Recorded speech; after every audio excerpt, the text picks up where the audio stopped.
Welcome everybody to Gems from the Wisdom Traditions, a conversation circle sponsored by Still and Moving Center every Saturday. And this is, I think, an appropriate topic for what we are collectively going through, especially folks here on the islands. And yet I know that the Maui fires have affected people throughout the world. And so many hearts are extending out in support to those who are really going through some rough times. And our topic for today is that of magnetizing ourselves. And we have as a speaker with us, Jess Bell, and she is somebody who is a healer. And we need your kind right now. In fact, she does online healing. So even though she's from 4 generations of Californians, she's quite the Rolling Stone. And you look at her bio, which I think we're putting into the chat. And she has, for the time being, ended up in Maine with her husband and 3 sons. And so to begin with, we want to thank you for being up so late at night to join us, even though you've been camping all week long. And I think what I'd like to do with this particular conversation circle, and probably many to come, but I would like to dedicate it to the people and the beings of Maui. I want to say why I asked Jess if she would be the person to speak for us to kick off this idea on magnetizing ourselves. And that is because when I spoke to her initially about her healing practice, it sounded as though it had so many more built-in protections, both for the healer and for the client being worked on, than most other practices I'd ever heard of. And that is really especially important, I think, when you're doing energy work. She does her healings for the most part online. So I'm really looking forward to us hearing about this idea of self-magnetization. And I want to say that when I think of that phrase of magnetizing ourselves, I think of the idea of a magnet that repels some things, or it's one of their ends, and also then attracts other things, or at the other end. And so Jess had really posed some interesting questions to all of us in her little write-up that got sent to you this morning, about why it is that we can find ourselves attracting such negative energy to ourselves sometimes.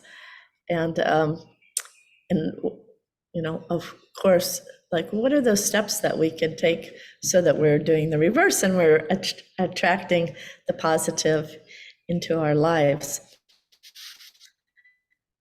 And so we're going to do a little question and answer between herself and myself, and then we'll open it up for general conversation.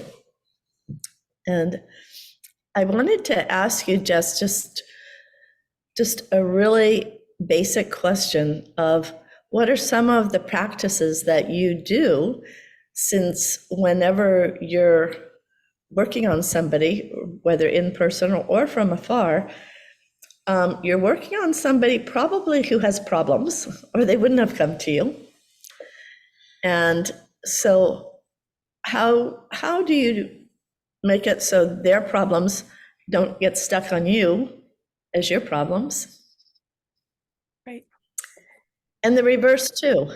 How do you operate in such a way that whatever you might have going on within yourself doesn't get passed over to the person that you're seeking to heal? So what are some of those very specific practices that you use, and I imagine they might be helpful to the rest of us, because whether or not we're deliberately doing energy work, we're always striving to help others. Yeah. And so I think it's probably relevant to all of us. Absolutely. Well, thank you for having me here. I'm delighted to talk about this, and I'm grateful that you guys are all here as part of this circle. It's a lovely opportunity for me to share and listen to what you all have to say as well.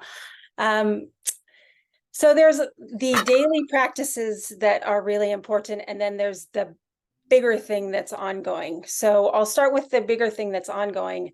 And essentially what that is to know we're never going to fully heal ourselves.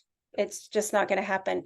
But we can really, really know ourselves. And so the ongoing thing is to heal and clear as much as you can out of yourself through diligent, lots of work.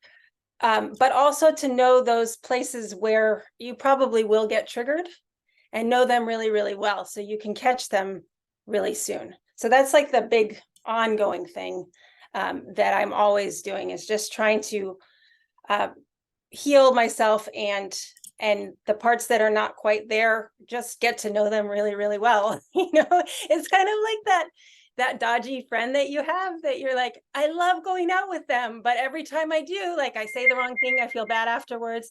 But that, so you only go out with them for an hour instead of like 5 hours. It's kind of a similar thing, if that makes sense. And then in terms of the daily practice protection, so my energy is really easily dispersed. And it's just the way my energy field works. So it's big and it's not dense. It's like flowy. So the downside of that is it goes out really quickly. So I have to do a lot of work to ground all the time, because somebody will talk and all of a sudden I'm like sending my energy to them, and then I notice it's going and I need to send it down. So I have a really first thing in the morning when I wake up, I do grounding practices. And there's all different types of grounding practices. My favorite, easiest one is walking barefoot in the grass, but I sometimes can't do that in Maine. So for me, a lot of it's mental, sending my energy into the earth. And I do it chakra by chakra. I start at the root chakra. I do that one first down to the center of the earth, then the second, third, all the way up to my seventh, and like cones of energy going down. And then, so I make sure that I'm very, very grounded. Now, most of the time, things, because of the level of sensitivity, I get triggered very easily. So I always check. I just do a basic exercise to make sure that I don't have any triggers going on. And that's just basic energy medicine, like calming, putting my hands on my head and making sure that all the blood's coming to the front of my head and on my temples, and I'm holding it, deep breath in through my nose, out through my mouth, 3 or 4 times, just to check, to make sure that I'm grounded and then not triggered by anything. And then there's layers of protection. So I use blue light for protection. So I actually envision blue gloves that I put on me, and I envision a blue light bubble around me. And sometimes I'll get a message, especially if I'm working on like a really serious illness, like somebody a cancer patient, or maybe they have like, and they're doing chemotherapy where there's more, the chemicals, there's more of a chance. Then I will do, in addition to the blue light, I'll do like silver light and gray light. And sometimes I'll picture a fortress around me to make sure it's really clear. And then when I'm done with the work, I take the gloves off and I give them to the earth. And then the other thing can dissolve as well if that's necessary. So I think that kind of covers how I protect myself. And then also what I was saying before about when I'm in practice, when I'm doing a session with someone and I can feel they're talking about something that is exactly the situation that my mom's in. Exactly, right? And then I can feel myself like that fear of my mom coming up. And I know that's one of my things. So that's a chance, reground. And when I always have rocks with me, because when I get nervous, I just hold them. and then it helps calm me. And sometimes I put them on the bottom of my feet, because sometimes you don't want to show people that you're not, like, you can't do that if you're talking to somebody. They might be like, what are you doing? So you have the rocks to help me calm. So those are a few things. And so all of those work two ways, that it keeps your patient safe as well as yourself. Is that correct? Yeah, as far as I understand it, when I'm working on somebody, I make sure I do the protection, make sure I'm clear, but then I always ask for divine guidance, and I ask for the angels that are helping me to protect me and to protect the person and to keep me separate, my energy separate from them. So I forgot that. That's a really, really important piece that I ask and I state that I am empty and I'm clear and I'm a vessel, and all the work that I'm doing is not my work. It's your work. And you're just basically using me to do the work. And I ask the client permission, and they grant permission. And then the angelic beings and guides help to protect and keep our energy separate. That's one of the things I was wondering about, was the role of permission by the person that you're working on, that you're healing. And for example, if you were feeling ungrounded, somebody was in some sort of distress, and your kind of diffused energy just jumped out to try to rescue them, but they hadn't asked for any help. Yeah. Talk about that, can you? Well, I feel like that happened a lot. I don't know if what in my bio, I have experience with disaster relief. There was a part of my life where I did that. And I felt like that happened a lot during that period with people. And so what would happen is people were really well-intentioned, but they were scared and they were afraid and they wanted to help. And then they would jump in and they were panicked, and they would start kind of doing things that they thought were helpful, but they actually were kind of undermining the real help that was going on. And so it was better when people were calm and they came into the situation and they were clear, and they would say, I'm here to offer help. What help do you need? As opposed to like, here's all our old clothes, we want to help. And the people are like, we need water. And it's not that the clothes weren't helpful. They would have been helpful in like 4 days. But in the first day is like, we need somewhere to sleep and we need water. And everybody, all the containers come and everything at that first period with all this, and it's everyone's well-intentioned heart, but it's not what's needed. And if we're calm and we're grounded, then we can say, hey, what makes sense right now? Or I don't know what makes sense. What do you need? And then if it's a situation where someone to the rest of us might not be capable of giving permission, like let's say they're in a coma, or they're a baby, or any one of a number of things, the rest of us would think, well, that person cannot give permission. Does that mean you can't work on them, or is there something else? The way that I was trained by my teacher is that if it's a life and death situation, you can ask the person's higher self to if they agree to, if you can work on them, and the higher self will say yes or no. And because then they still have the right to, they can still block it from that source. So that's how she says, but she, I wouldn't go around, if I saw somebody and I thought they needed help, I wouldn't just ask their higher self and try to help them, because that's putting my will on them. And that's, we don't do that. But if it's life or death, I think I feel like you can appeal to their higher self and ask. And then can you describe, as somebody who is very sensitive, what it's like to have someone give permission, a higher self give permission, and what it's like if they don't want that permission. How do you know? How does that Um, work? and in my body, I'm sure everyone's different. In my body, if I ask a question, if I connect to something and I ask, and the answer is yes, then it's like a lightness and a flittering in my head. And if it's a no, then there's a density in my lips and mouth. And so that's how my body tells me yes or no. Wow, amazing. Um, have you, I thought it was very interesting from your bio that you knew that you were a person whose energies could get scattered. You knew that you were a person who was extremely sensitive to others on the subtle planes. And yet you dove into healing, which to me sounds like, out of the frying pan into the fire. So Yes.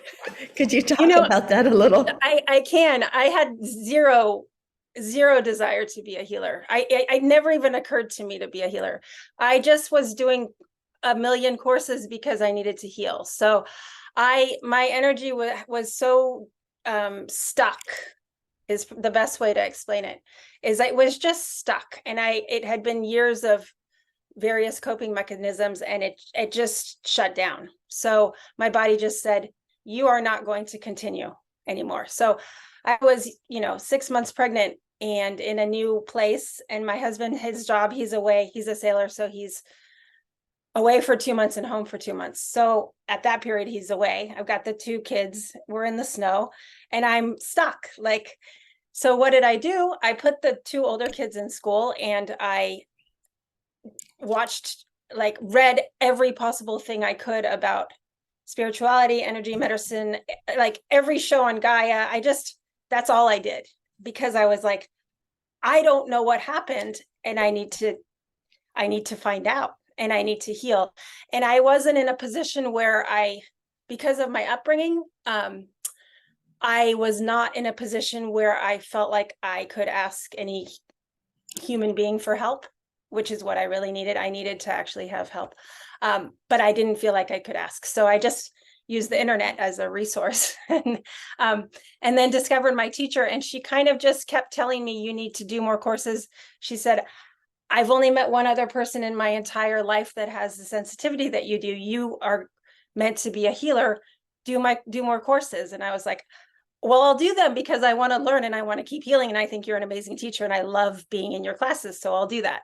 And then that sort of evolved into this. Right. And what's her name? I think it's nice to memorialize, Yeah. recognize. Yeah. So her name is Sonia Grace. She lives in Arizona. Okay, good. Well, I think you've given us a wonderful platform for having a conversation. And I don't know if I'm, Mary, going to be putting you on the spot, but I do know that you are familiar with some of the healing practices that probably were taught as a child and that you know about and see your daughter, who's a Lomi Lomi healing practitioner who also teaches other people to do Lomi Lomi. I just wonder what thoughts and questions might come up for you. Thank you, Renee. Aloha, Jess, and everybody. It's nice to see you all. Basically, my healing practices have always been related to my Catholic faith, with prayer, confession, sacraments, and talking. And with regards to the healing practices, the Hawaiian healing practices, my father was always giving us hands-on lomi or massage when we were growing up, because as a child I suffered with Sewer's disease, which is growing pains, and it would wake me up in the middle of the night, and just the pain of your bones growing faster than your muscles and the pain that caused.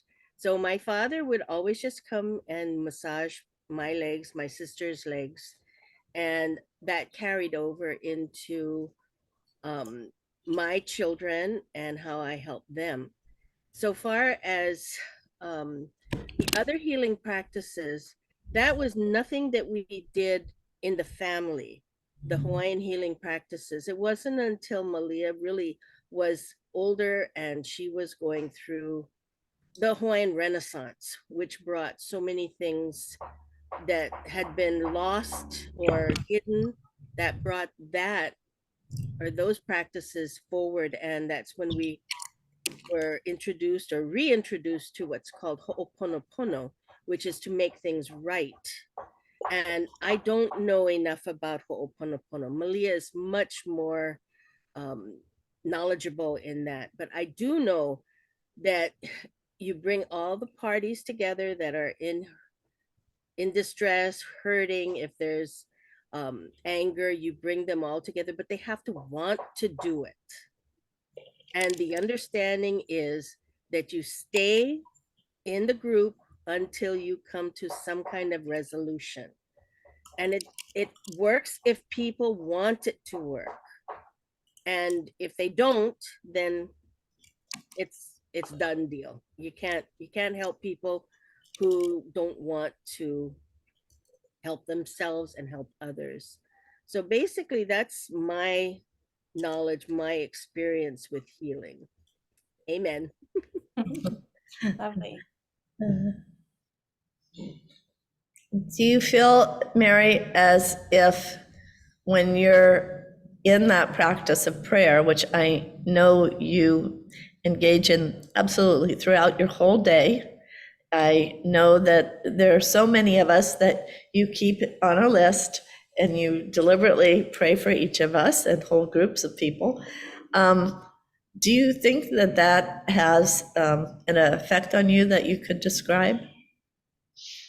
I guess the best feeling that I would be able to describe is just surrender. The unconditional belief that it's not me that's doing anything, but I have to accept that everything is in God's plan and He only wants what's good for us. I mean, if I thought that He was a God of vengeance, I certainly wouldn't be. I wouldn't be praying for that. But it's something that I have developed over my lifetime.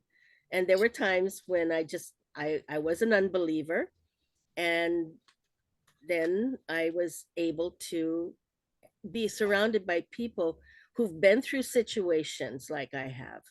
Or they're different situations. I mean, some people have been through horrific experiences that I can't even comprehend, and they smile through life. My daughter-in-law is one of those.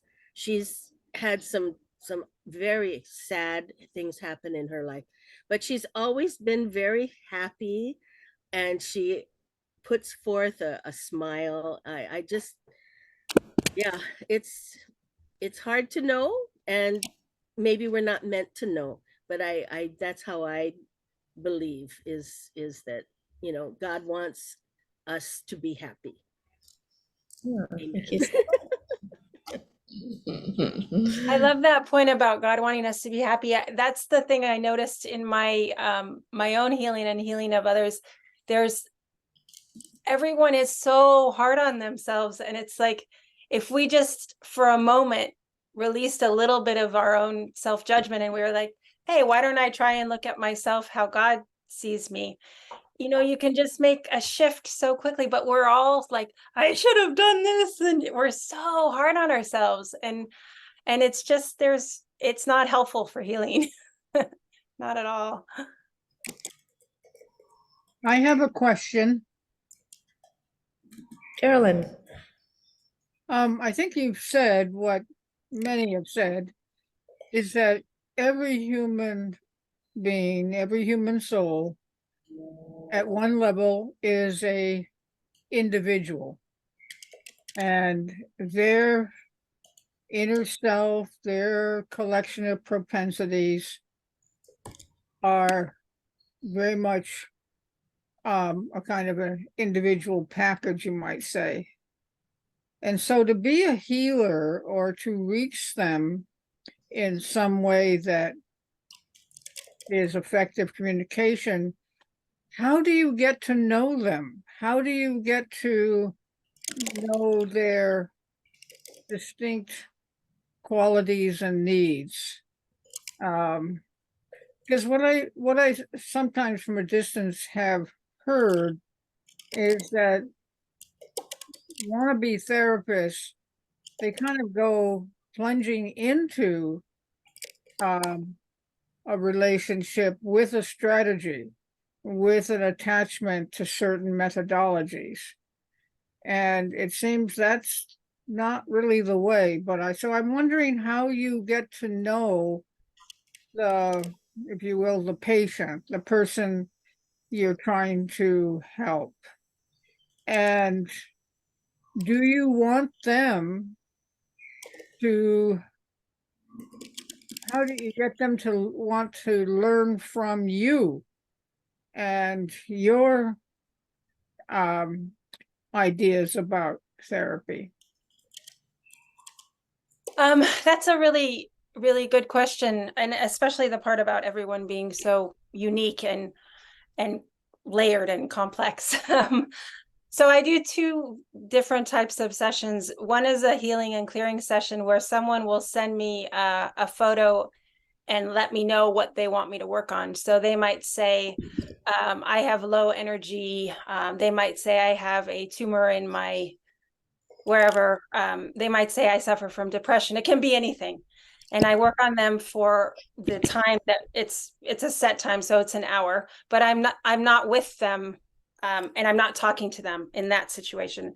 And the way I would handle that is after going through all my protocol, I would go specifically to the if it's a location in the body, I would specifically go to that location and I would look for imbalances and clear any imbalances and balance the energy. But after that, I'm 100%, if I've gone to all the places that they've asked me to go to, then I'm just empty and I'm listening and I get guidance for where to go next. And it's just the clear messages. So I will feel in my body where to go. So even if they say that to work on something in their shoulder, after I go and look at their shoulder and work on their shoulder, I ask their guides or spirit or whoever's talking to me that I'm connected to, which I make sure it's divine and it's not like bad sources. I don't want to say bad sources. I want to like, I just make sure that I'm only listening to divine sources. Then I might get a message that I need to go into the left knee that's nowhere close to the other thing that they said, because there's something in there that's affecting. How would I know that? They don't know that. I don't know. I just know that I need to go and fix something in there. So I go and clear out the energy, and I call in the elements to help, because sometimes a part of the body will need more earth energy or more water energy or fire. Or it will just need to actually be, it's clogged, an artery in the heart will actually just need to be cleared out. So the answer, I guess, to your question is, I just listen. It's part of that surrendering. It's like, this is not me. It's just working through me, and I'm told where to go. And then I listen to what element what I need to balance it. And then I call on usually nature sources to balance the energy in that place.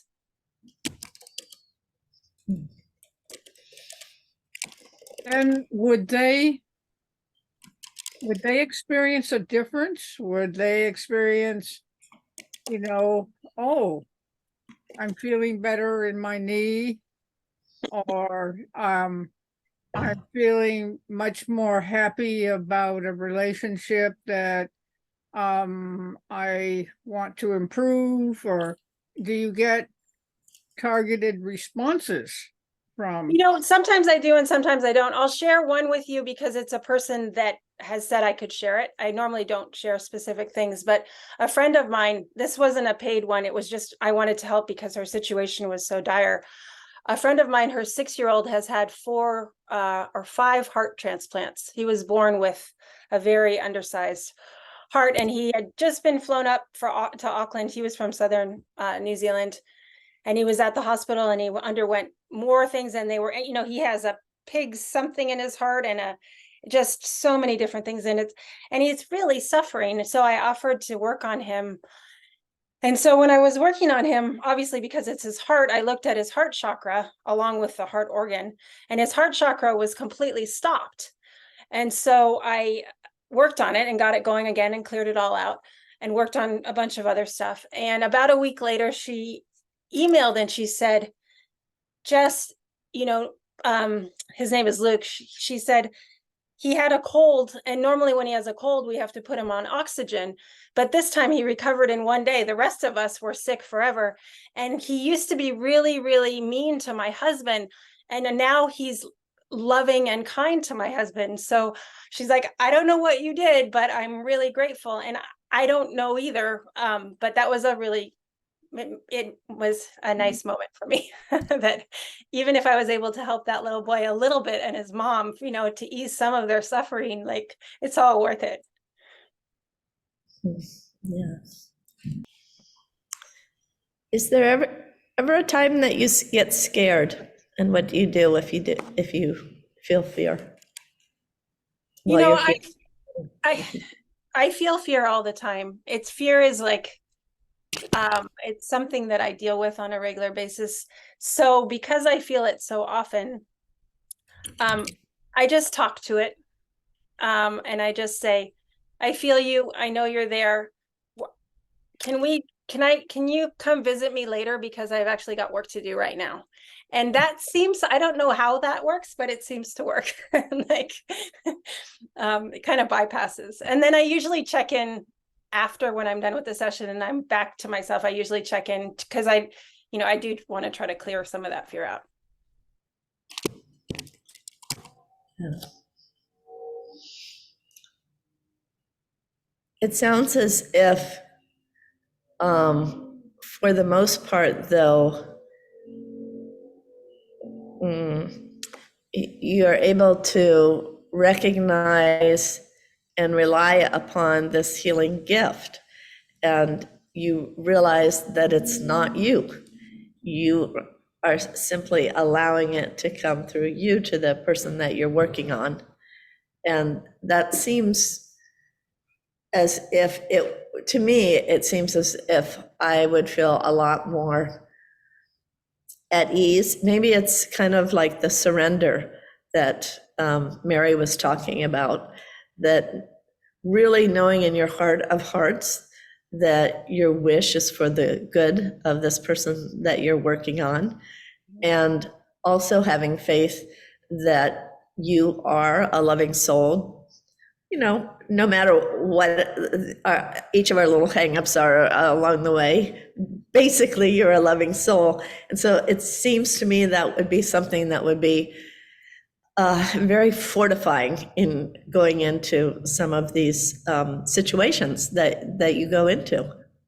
I think exactly what you're saying. The other thing I say before I start every session is it's your will, it's not mine. And you know, I'm not there to heal them. It's why it's weird to call yourself a healer. And I was like, I didn't even like saying it, because it's like, I'm not actually healing you. I'm just holding the space, and I'm, you know, like that.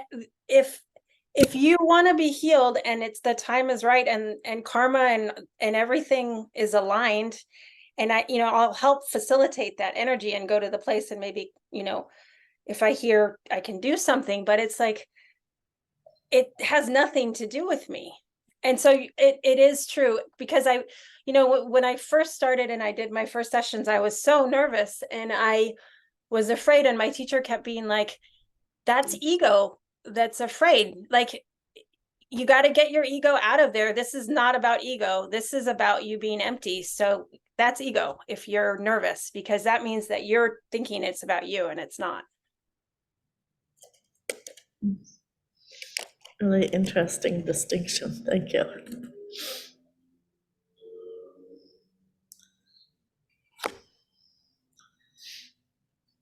Bob, do you have a question or a comment to make?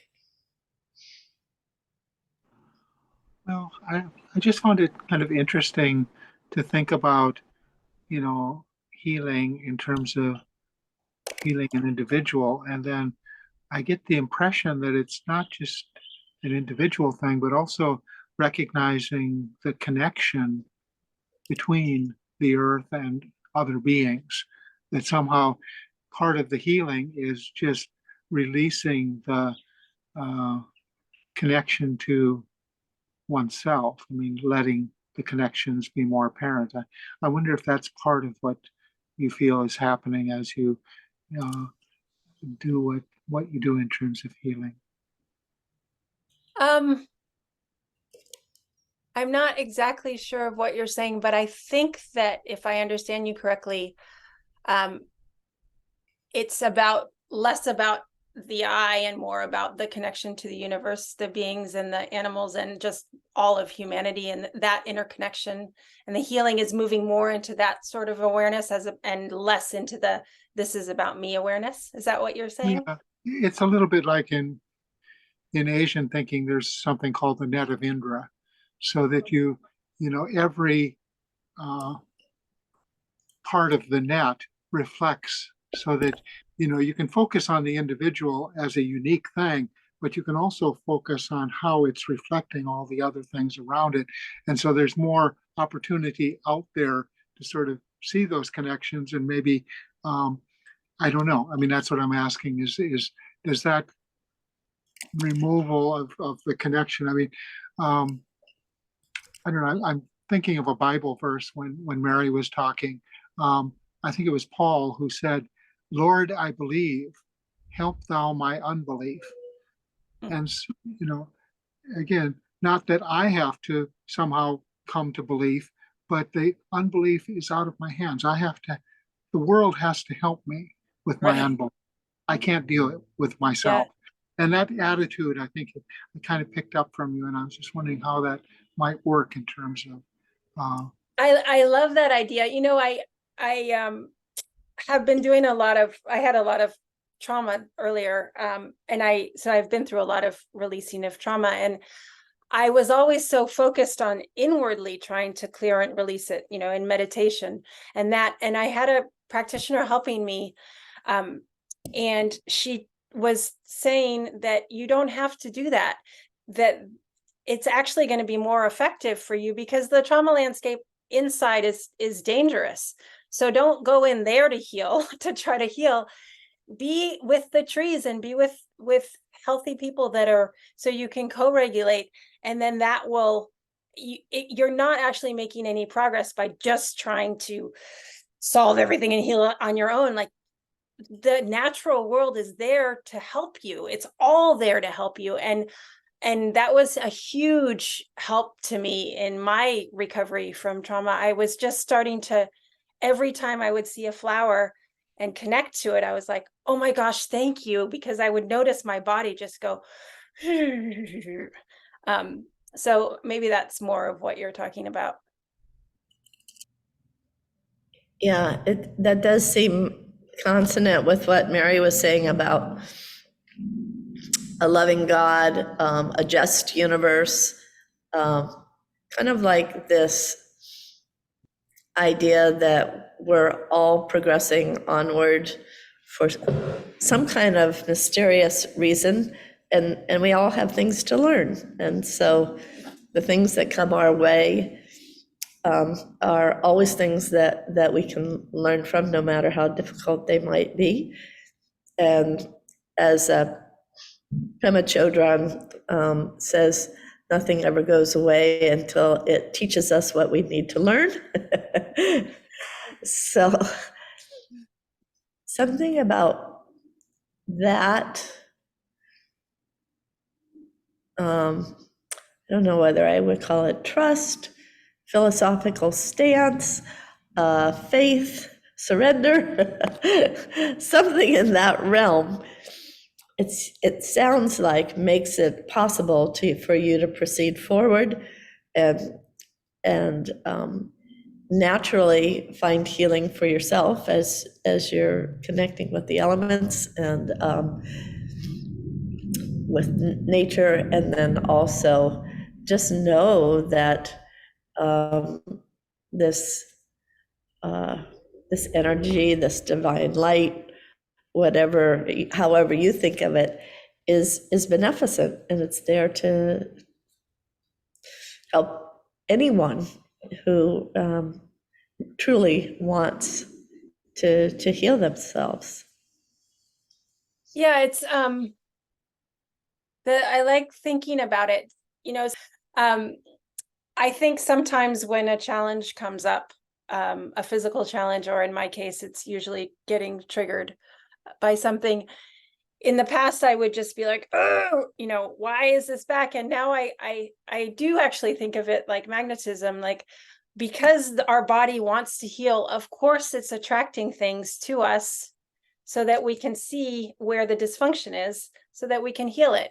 And so rather than being frustrated every time something comes up that catches us off, it's better to be like, okay, you're here. What can we learn here?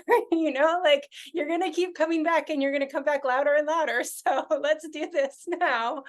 And I've just been more and more being like, I have no idea what the answer is with this situation. This has been going on for a long time.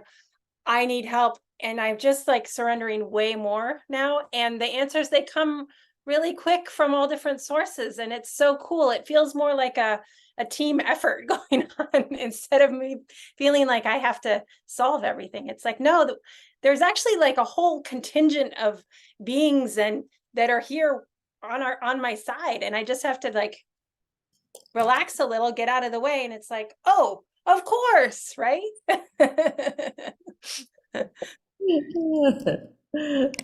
Beautiful. Bob, I see Carolyn's hand up. However, if you're doing a follow-up on what Jess was Yeah, just. it was kind of a follow-up. There's a beautiful image of the Buddha being asked by Mara, the tempter, what right do you have to teach? I mean, it sounds a lot like, what right do you have to heal? I mean, who are you? And the Buddha simply touched the earth. And oftentimes that's interpreted to say, and the earth bore witness to the Buddha's right to teach.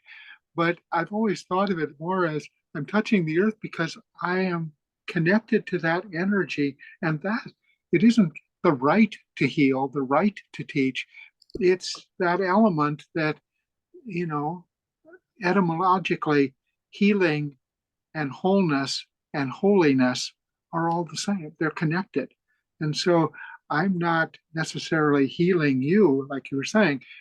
You're a vessel for energy that is part of you and them. And, you don't have to separate it. You can feel the connections. Yeah, cool. That partially, I think, answers my question. Do you have any evidence that the practice you have developed is universally recognized or attempted?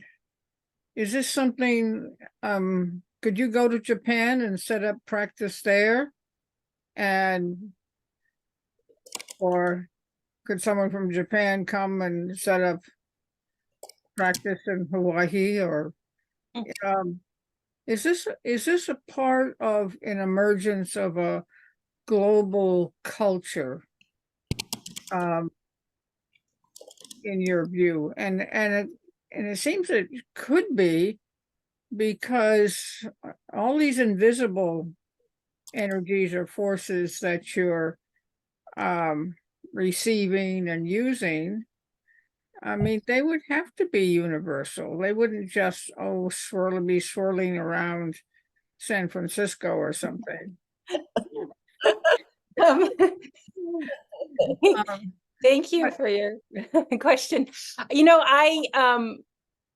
I travel all over the world, and I do this healing work everywhere I go. There are slightly different energies in different places. I have to sometimes use more protection in certain places. Like, I was just in Japan a little while ago, and I was married I was married by a Buddhist monk, and I've always been very attached to Buddhism. So this is not me talking bad about Buddhism. I love Buddhism. But though some of the Buddhist temples that I went into, there I had to do a big protection. There was a lot of dark energy in some of them. And some of the dark energy feels different in the older structures than it does in the US, where the buildings aren't quite as old. So I think the healing can translate, but I would say that a practitioner in each place would probably have to develop protocols for themselves that would match the energy of the place that they're in. That's interesting. I've often wondered whether it makes a difference if one is doing, for example, a healing chant or a chant of protection, and we're doing it in the land where that language originated. Is that more likely to be more powerful and healing or protective than a chant or song or prayer that might come from a different culture? I don't know. I think of that when I was in Hawaii and I was dancing, doing hula with Malia, because it's so powerful. And I asked myself, like, if I was doing hula class in Maine, would it be this powerful? Absolutely not. Is that just because she's such a gifted teacher? Or is that because I'm in the land of the place of all the ancestors and everything? I think it has a huge effect of being in the place.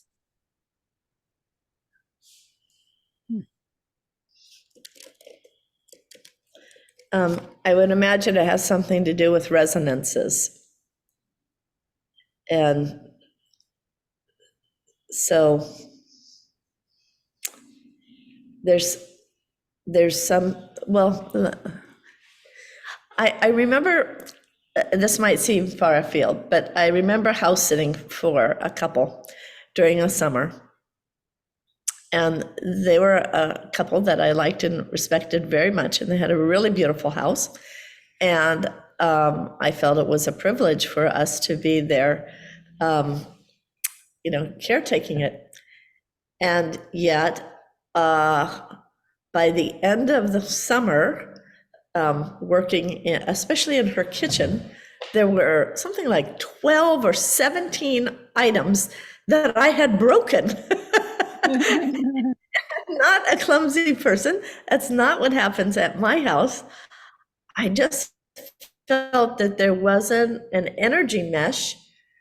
Like it just, everything, all the life atoms in that place just wanted their mom back to, keep that energy field the way that they were used to. And I was coming and disturbing the field, and I just felt, like the bull in the china shop.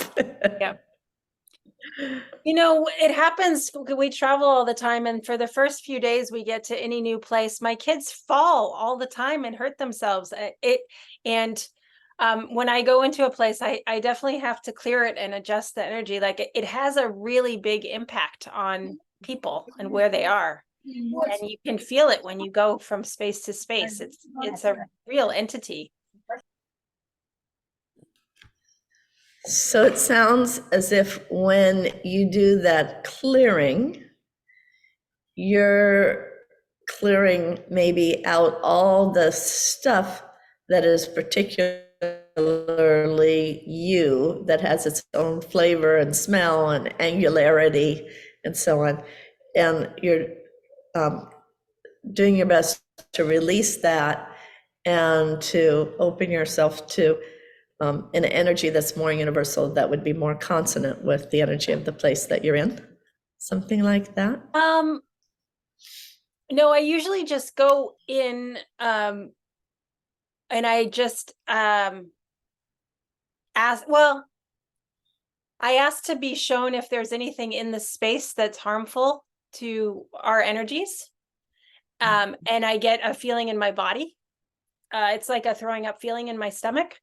And then I clear that out, essentially.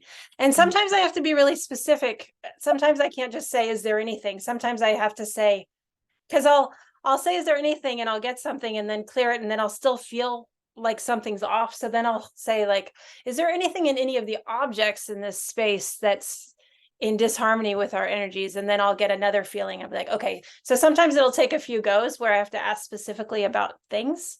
And if you don't have the ability to do that, you can also, like, my teacher, she's Hopi, she's Native American, she uses cedar to clear. So I live in a cedar forest, so that's easy. I use cedar all the time to clear anytime the kids are acting up, I always clear them first. I'm like, let me clear your energy, light some cedar. And now they do it too. My 12-year-old will be like, Mom, I'm not feeling good. Where's your cedar? I need to clear myself. And clear.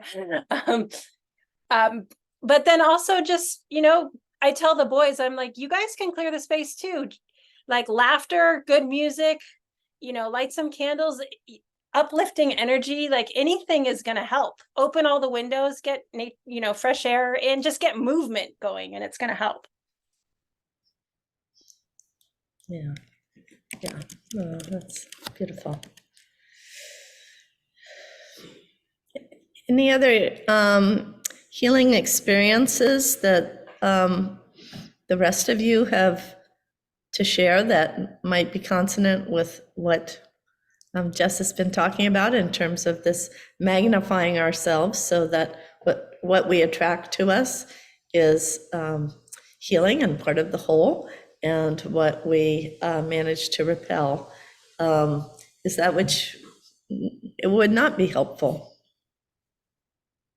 Well, as someone who had to commute a lot for 39 years, I can tell you that the energy you pick up by driving 60 miles or being in other places is very different than the energies you can maintain at home. So there's something very valuable of trying to keep, don't worry so much about the outward, it's very valuable to try to keep your good energy strong in wherever you live and around where you live. Mm-hmm. Yeah. I wanted to ask about one thing, Jess, that one of the people who is often here, Diana Bonici, actually is in an emergency healing session right now. She lives on Big Island and she is a healer herself. And one of the things that she says is the most protective for all of us is what she calls a love bubble. And it's nothing but love in, nothing but love out. And as I was thinking about that in terms of a magnetic flow, I was thinking whenever there's a flow, something enters the system and then something needs to be eliminated from the system.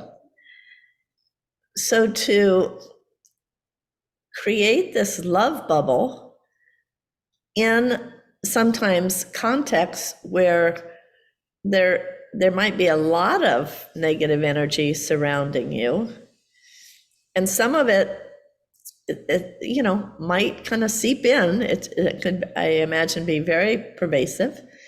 Do you have a way of, I almost want to say, like incinerating it so it's like pure ash?